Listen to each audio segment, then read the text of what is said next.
Thank you for coming. Wow, I was nervous about this. I was checking my phone. Is it going to update? Is it going to update? And I assumed that everyone would sleep in like I know you wanted to. So thank you so much. Thank you for the amazing sponsors we've heard from. Thank you for Karen and her team. And thank you for Como. It's a beautiful place, right? This has been amazing. We're in a theater. I never thought I'd be in a place like this with people talking about such important topics and beginning to get brave, right? We're beginning to get braver about happiness because it's no longer this weird idea that we get to consider as maybe we can take this seriously. Now we have to be forceful about it. My talk is on reconnecting with nature to find meaning in life, and I'm starting with this idea of Eden. First of all, who loves nature? All right, who hates nature? Ooh, right. Who thinks that the natural world is just going to be fine no matter what we do? So I'm not going to preach about that. We know it's scary, right? Just speaking personally, I live in Colorado, and we watch the skies for smoke and flames. We have our evacuation bags packed, and it feels like the whole world. The flames are getting closer and closer. So we know that. I'm not going to talk too much about that. Instead, I'm going to tell a little story about Eden. Does anyone remember Adam and Eve? Right? It's an old story. They hung out naked all the time. They were in this beautiful garden, right? The world was created for them and had everything they ever wanted. And they didn't even realize that, I'm obsessing a little bit, they didn't even realize they were naked. Like, who is up for taking all of your clothes off right now? Right? So that's one of the consequences of Adam and Eve, is that we don't feel like we should just get down, right? Go for it. I was hoping you'd ask. No, you first, but anyway.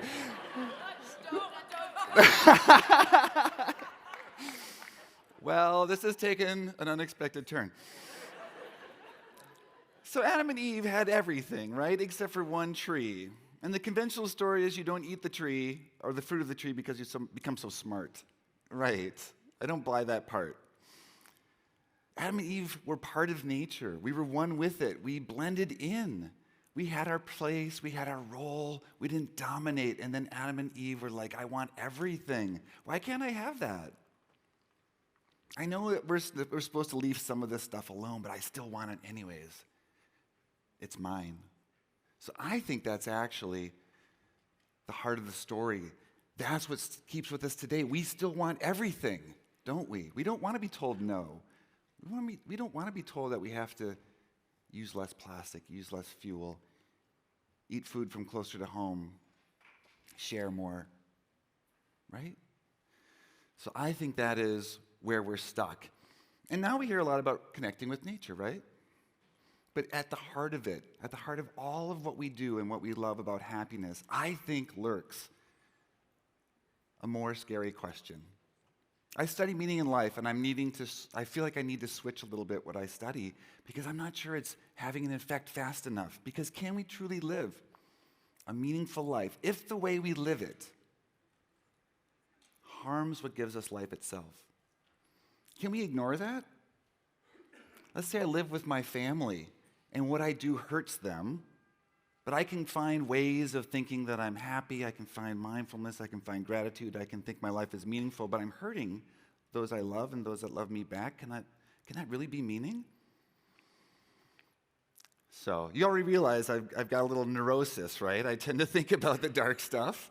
Can anything that I've been studying and saying in my career and my life about how to be happy, fulfilled, living a meaningful life, can any of it be true if the way that we're living it is bringing it all down? So that's the most depressing part of the talk, okay? I swear. Now, normally I start off talking about how tiny we are, insignificant, fragile, and so I'm going to do that as well. But I want to remind ourselves just how lucky we are. Take a look up at the ceiling, at the statues, at the beautiful people. Recall the beautiful cathedral right across the street. Recall the beautiful lake and the beautiful mountains.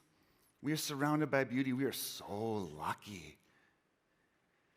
And I want to try to use this little walk I'm going to invite you on to demonstrate just how lucky we are. We're more lucky than we think. This is our roadmap. The history of our planet, beginning with today and walking all the way back to the beginning. And we're going to do this one step at a time. And each step will be 100 years. Right? 100, 200, century, century, okay? And it'll give you a sense of the scale. Now, I should have updated this. I'm going to start, right? And as I lift my heel, Russia no longer invades Ukraine. And we don't have to hear about ChatGPT anymore, right? So we're already there. A little mixture of light and dark, I'm sorry. Bitcoin disappears. Amazon and internet shopping go. World Trade Center in New York returns. Internet is gone. America at war. That's a constant theme.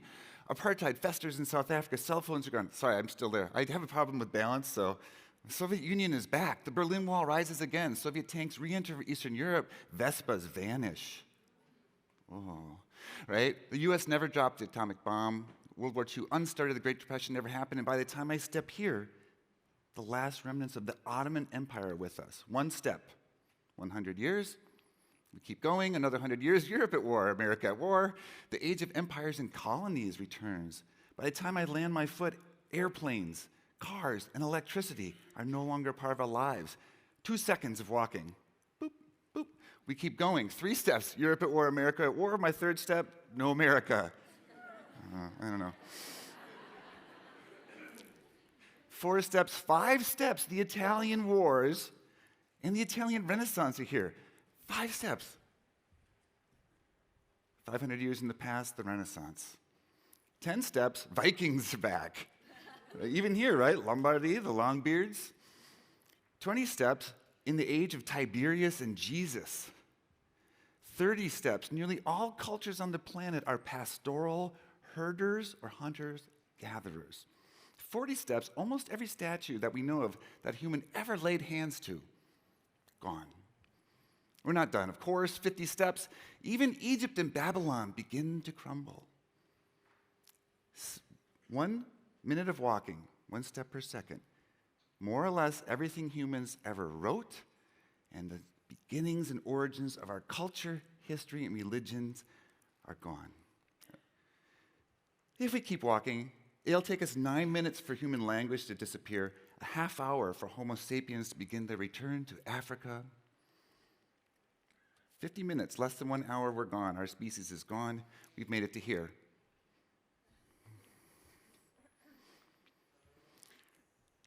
We've been around for less than an hour, of course, as a species. The dinosaurs, a week ago of walking, were back. They existed for 16 weeks. Less than an hour for humans. Then we see extinction, extinction, extinction, extinction, and after 2 months of walking, the last plant and animal disappears into the mist. So to recap, the excitement, after 100 years per step, 1 step per second, we're walking 80 kilometers a day, and about 1 meter per step. 2 months, we say goodbye to all the plants and animals that have ever lived on this planet. And we get to the slime. Oh, the slime, so much slime. You can actually still see this slime in Shark Bay, Western Australia, if you love slime. It's the same slime. This slime has been there through all those extinctions. Beautiful dinosaurs, ichthyosauruses, Doncleosteus, all these beautiful creatures are gone. The slime is still there. What do you think I'm trying to say about that? In our 1 hour of existence as a species. We keep going 4 months to get through the slime. We have 8 months of lava and poisonous gases. Then nothing. So if we recap, a little bit more than a year of walking 80 kilometers per day, 8 months with no life. 4 months, almost 4 months with slime, 1.7 months for all the plants and animals we adore. 1 minute of human civilization. It's as if we start the year on January 1st. January, February, March, April, May, June, July. Oh, finally some slime. August, September, November, December 15th, December 20th, December 25th, December 30th, December 31st, noon, 10 p.m. on December 31st, 11:59 on December 31st.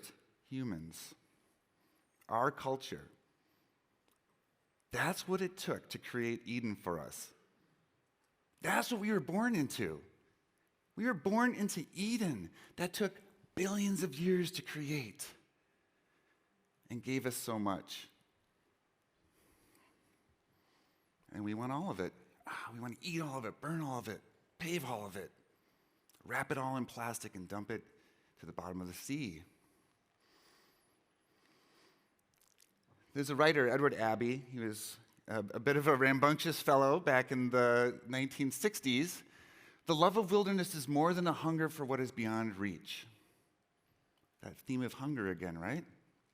It's also an expression of loyalty to the earth which bore us and sustained us like a mother, the only home we shall ever know, the only paradise we ever need, if only we had eyes to see.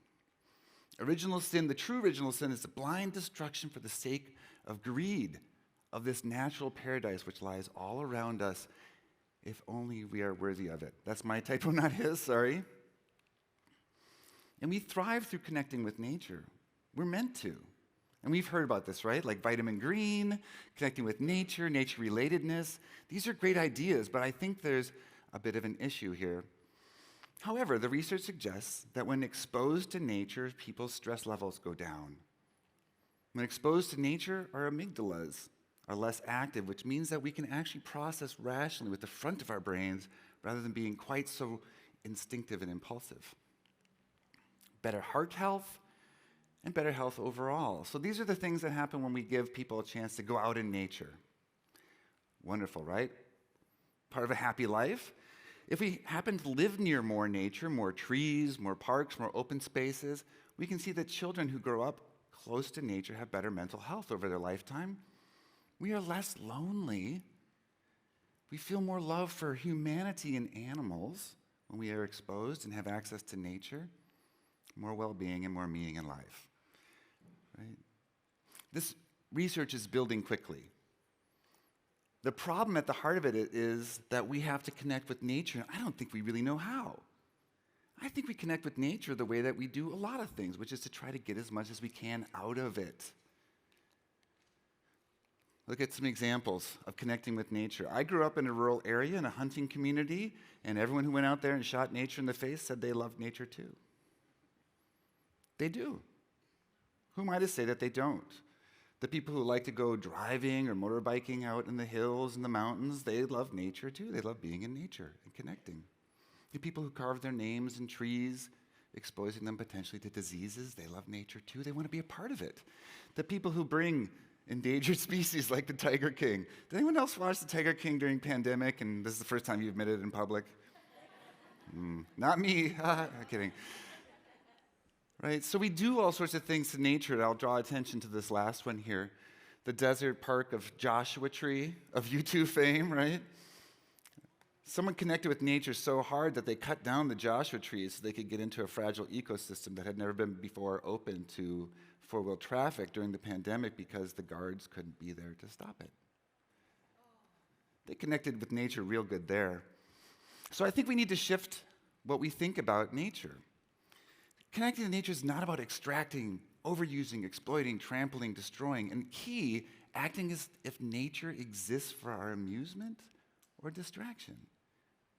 We wouldn't treat people like that, would we?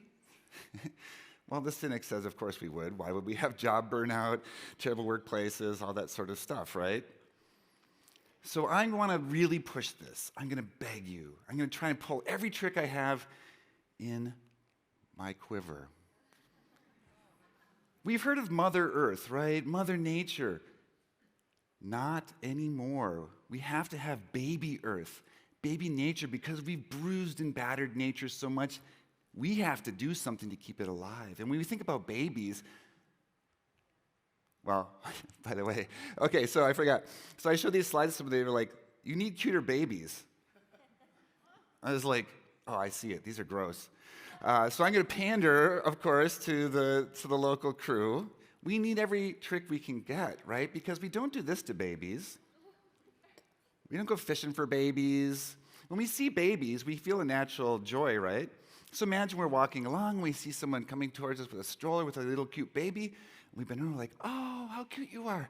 Happy, right? And then we go and we're on our deathbed many years later, and we think, I need to tell my family it was all worthwhile because 30 years ago I saw a stranger's baby. No. The joy we get from a baby isn't seeing one and then moving on. It's raising one. It's having one throw up on us. It's being so tired you didn't think that was possible and getting up anyways. Shh, shh, shh, shh, shh, shh. Kill me now. Shh, shh, shh, right? That's what we do for babies. Then on our deathbed we say, yes, you, Rowan, my son, Ava, my daughter, it was worthwhile. We need to do that with nature. We need to do that with nature because it will die. And how are we happy if we watch or turn away from a baby dying? I know, I'm trying to be manipulative, right? Because we need it. I think I'm scared about all this sort of stuff. So we turn to meaning, right? When we have a meaningful relationship with something, we don't have a light touch relationship. We don't have a bend over, smile at the baby, go on about our day. We have a wake up in the middle of the night relationship with something. Meaning helps us celebrate, share in, nurture, protect, love, and heal the things that are meaningful to us. And critically, meaning gives us the potential to feel joy through sacrifice. And if you think we don't have to sacrifice to preserve even what we have now, you've not been paying enough attention, I think. So we need to sacrifice. We must make changes, and we have to feel joy in it because we can't do things that we hate for too long, right? We break, our willpower fades, but if we mean it, if it's meaningful to us, then we can go on. So what can we do? I'm going to end with some hopefully upbeat moments here. What if we bring connection to nature into what makes our life meaningful? It might be there already, it might not. But if I think about what makes my life beautiful, meaningful, I think about connecting to nature as if it's my baby. That could help, right? Because we'll do things, we'll sacrifice. So here's what I'd like to ask. When you go out in the world, have open eyes to see what's there, the beauty, the richness, the diversity, an open heart to feel its fragility, its vulnerability, our responsibility to it. Have courage. It's hard to look at what is happening around us in so many ways. There's so many things going on, right? It's not just nature that needs our attention.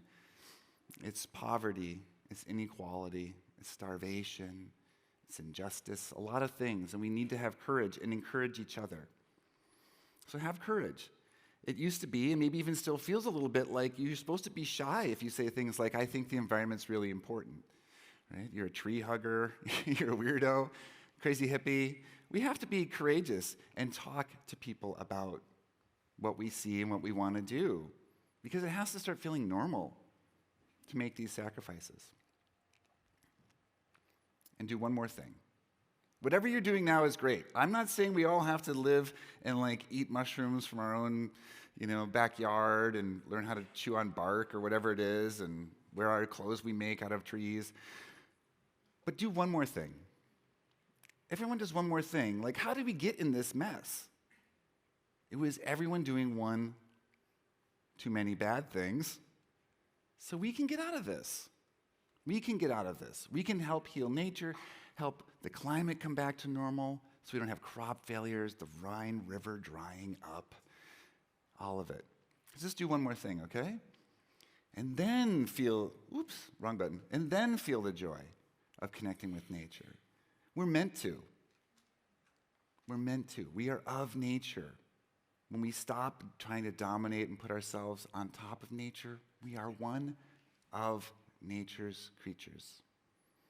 So, If we connect lovingly with nature, we may both heal ourselves and nature. And now I've talked about the end of the world and all these sorts of things. I want us to just relax a little bit. I'm going to show you a clip from a little stream, barely has a name, barely shows up on a map, near where I live in Colorado. You're about to see your baby.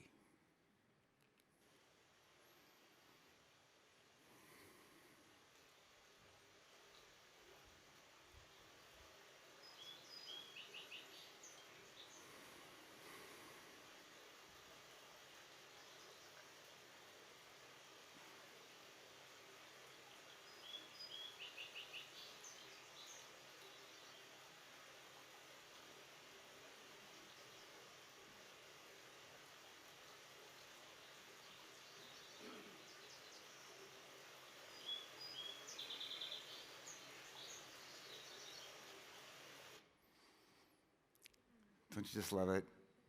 Did you feel it? You can help make that happen more. And thank you if you do.